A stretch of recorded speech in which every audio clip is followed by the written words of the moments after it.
Hello, everyone. Happy Facebook Friday. Thank you for joining me for this week's episode. My name is Lisa Ande Garcia. I'm from Whole Child Learning Solutions. And today we're going to take a look a little bit at inflammation and toxicity. So first of all, it's important to know that when we struggle with any kind of chronic illness, including mental disorders, that there is a level of chronic inflammation that is happening in our body. So, how does this happen? Well, 85% of our immune system is in the gut. And when we eat foods that we're sensitive to, so not necessarily have an allergy to, but we're sensitive, it's a different antibody response, then we cause the immune system to activate. And when the immune system is constantly triggered, because, for example, let's say it's wheat that we're sensitive to and we're eating wheat all day long, now it causes the walls of the intestines to open up and holes to be created, and that's what we call our leaky gut. And so we also get a distortion in our microbiome. And when the gut is inflamed, it causes the right conditions for the bad bacteria, kind of like the weeds in our lawn, to get out of control and overrun the good bacteria, which would be that nice grass of our lawn. The immune system can also be triggered by chemicals and other toxins in the environment, vaccines, because there's a bunch of toxins in the vaccine, such as lumen and formaldehyde, and also by bacteria and viruses. So, and if you remember from, I don't know if it was the previous session, we talked, there's that gut-brain connection. So whatever's happening in the gut is pretty much what's happening in the brain, because inflammation process is opening up that blood-brain barrier. So a leaky gut pretty much equals a leaky brain. And some people will be suffering from brain fog or more severe symptoms. But it can be, depends on the toxic load of the individual. So for example, let's say a vaccine all by itself may not trigger symptoms in one person, but can be quite debilitating in another, because it can be more considered like the straw that broke the camel's back. So it has a lot to do with the toxic load in the child and their ability to naturally detoxify. So even if we are all around the same toxins on a daily basis, we get our toxins from our parents when we're born. And from chemicals in the environment, in our food, from Wi-Fi and other electromagnetic sources, our beauty products, household cleaning products. In fact, they say that when babies are born, they're born with at least 300 chemicals already in their bodies.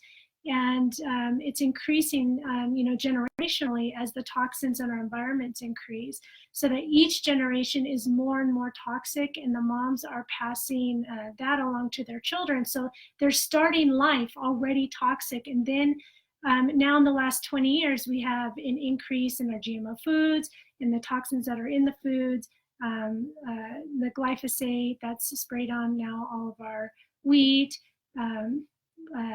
The technology has dramatically increased. So all the increase of our toxic burden is really more exponential instead of linear. So what can we do to mitigate inflammation? First of all, it's critical to have a diet low in sugar and processed carbohydrates. Sugar is one of the most important factors in inflammation.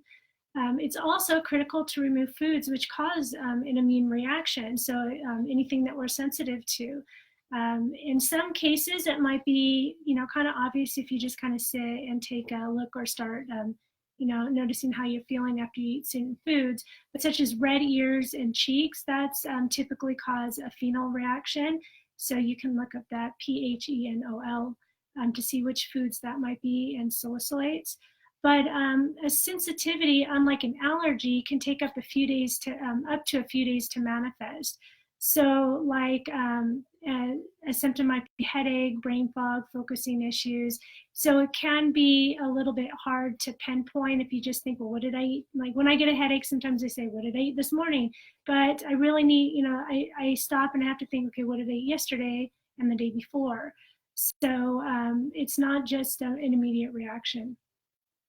There's a few ways to identify these foods. So you can journal and notice patterns. If you journal, you will be able to look back over the last, 24, 48 hours a little bit more easy. Um, and the problem is that when you feel yucky all the time, I mean, I remember I always kind of like felt bloated or whatever. If you feel yucky all the time, then you might not be able to tell what's really causing it because it's just kind of always there. And also you can do certain blood tests. There's blood like draws or even finger prick tests for those who can't stand to have the blood draw. Like I know my son, it used to take 4 people to hold him down. So now you can do a finger prick test to do some of those sensitivity tests. And also, and a really easy one to do, especially if you're in between blood tests or you don't have access or you don't, right now you don't have the funds to do that, is the muscle testing. So some of you may be familiar with muscle testing. And if you're not, I think maybe next week I'll do a video just on muscle testing. And because your body knows what it wants, what's good for it and what's not good for it. So if you learn to ask your body, then you can start to get to know what things are really not good for your body and what things are good. So I think I'll do that next week. And then you have to stay away from things like vegetable oils, fried foods, and otherwise things that are known in our SAD, our SAD, Standard American Diet. You need to eat foods that are healing to the intestinal wall. We want to get that leaky gut repaired. Your intestinal lining has the ability to heal in a short amount of time. So foods such as bone broth, real good bone broth, and naturally fermented foods. So things like if you're getting like, kefir and yogurt, when you get them from the store, oftentimes they have other things in them that maybe aren't so healing. So anytime that there's added sugars, get plain, make your own, add your own fruit, and sweeten it yourself. A really good website for this is bodyecology.com. Donna Gates, I followed her for many, many years. She's really good at teaching people how to ferment their own foods. It's actually very simple. Coconut water, for people who can't have dairy, you can ferment coconut water. You can you can culture your vegetables. Also, plant-derived foods and proteins, you need to eat those at each meal. Proteins need to be eaten at each meal, especially if people who have like focusing issues. Hyperbaric oxygen therapy and ozone therapy are also known to lower inflammation, and so it depends on what's available in your area, but you might want to look into that. And lastly, you need to take a hard, honest look at your home environment. Start with the sleeping area of your child or whoever's the affected person. Make sure that there are no, computers or anything in the environment. Look at the Wi-Fi signals, turn off your Wi-Fi, and we can get more into that on another video. Look at your pantry. Is it loaded with chemicals and processed, boxed, packaged, canned foods? How clean are your supplements? Making sure your supplements are very pure and doesn't have a lot of additives and junk in them. What do you use to clean your house? Baking soda and vinegar go a long way, and that's pretty much all we use except for in a dire situation. Baking soda, I have been learning this last summer. We had done a few moves and cleaned a few houses, and baking soda is amazing all by itself. And then also, what do you put on your body? Soap. Today I'm going to make another batch of goat milk soap, which is really good for your skin. Shampoo, makeups, lotions, creams. For creams, for example, get raw cocoa butter, melt it, and add some coconut oil,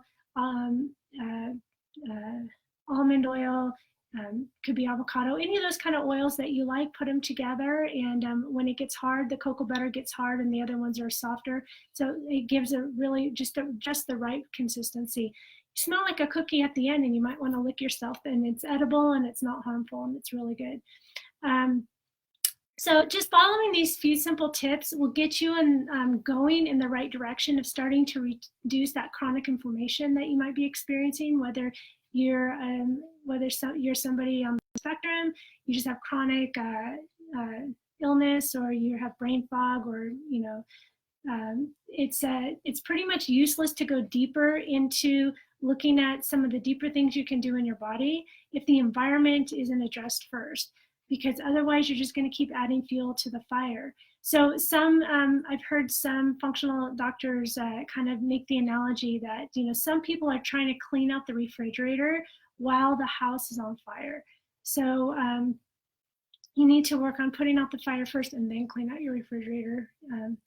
If you'd like to know more, please reach out. I'm going to see you next week. And if you have a particular issue that you would like discussed, let me know. Otherwise, I think I might talk about muscle testing so you know which foods to include or to stay away from. And remember always to put children first, and I will see you next week.